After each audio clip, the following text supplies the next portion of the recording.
Previously on RyanCoolVids, I announced that I am moving out of California and back to Michigan. Joining me on this trip is my dad. In the past 2 days, we have traveled through 4 different states. And now, we continue our journey across the country.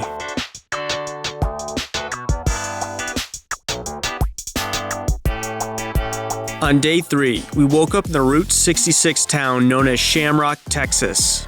And after snapping a few pictures, we started driving towards Oklahoma.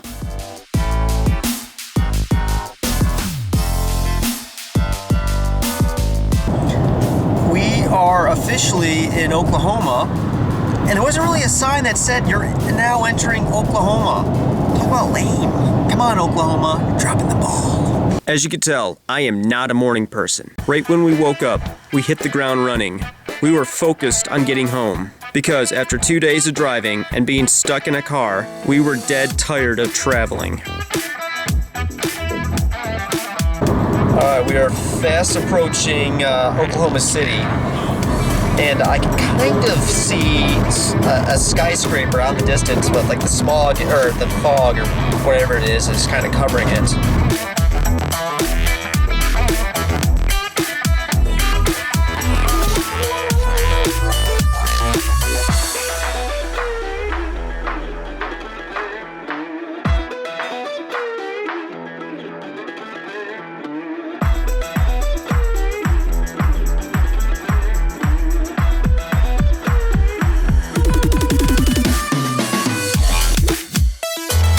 As we drove through Oklahoma, we were nervous about the weather. We knew we were in the heart of Tornado Alley, and we were almost out of the state, when all of a sudden, oh my God!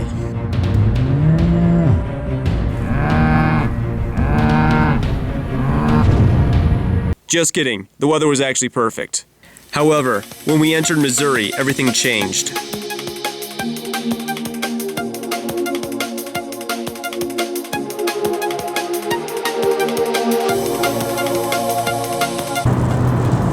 We're rolling through Springfield, Missouri, and we're starting to hit some bad weather. Forecast calls for thunderstorms with small gusts of wind.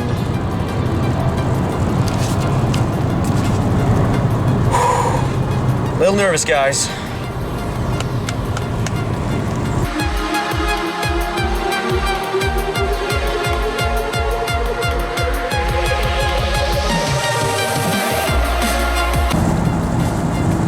Looks like the storm is starting to subside, so I think we're in the clear. After the rain passed, it was smooth sailing. Except for that one moment where some asshole almost ran us off the road.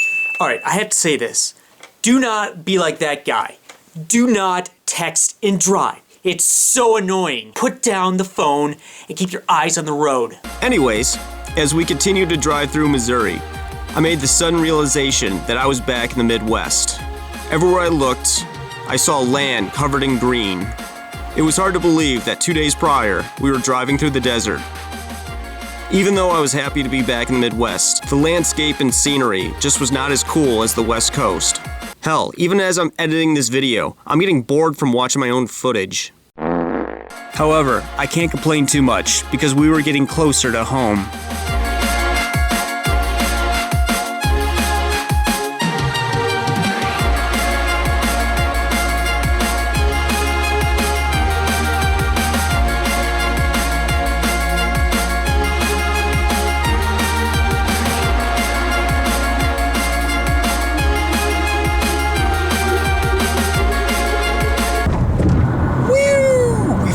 To Illinois.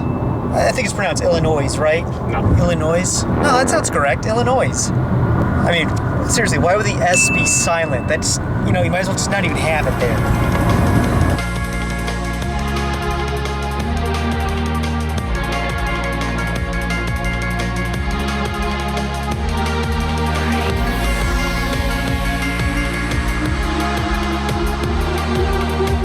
We ended our day in Terre Haute, Indiana, and we were only a few hours away from the Michigan border.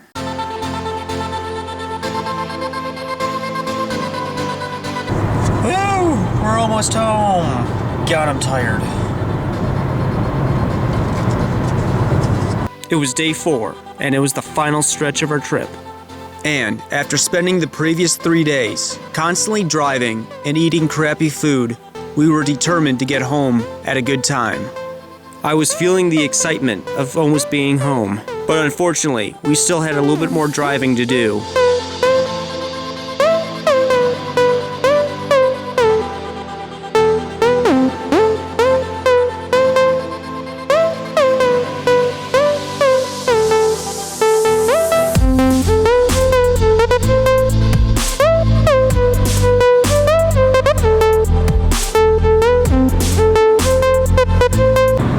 Oh man, we just got into Michigan, and I'm like super happy and excited. And I'm also a little shocked because the roads are actually in, well, like pretty good condition. This is unusual for Michigan. Usually our roads are terrible. We had finally reached Michigan, aka the Great Lakes State, aka the Mitten. Words could not describe how excited I was to return. It had been over a year since I last stepped foot on Michigan soil. I didn't even get a chance to come home during the holidays, but now I was back, and I just couldn't wait to see all my friends and family again.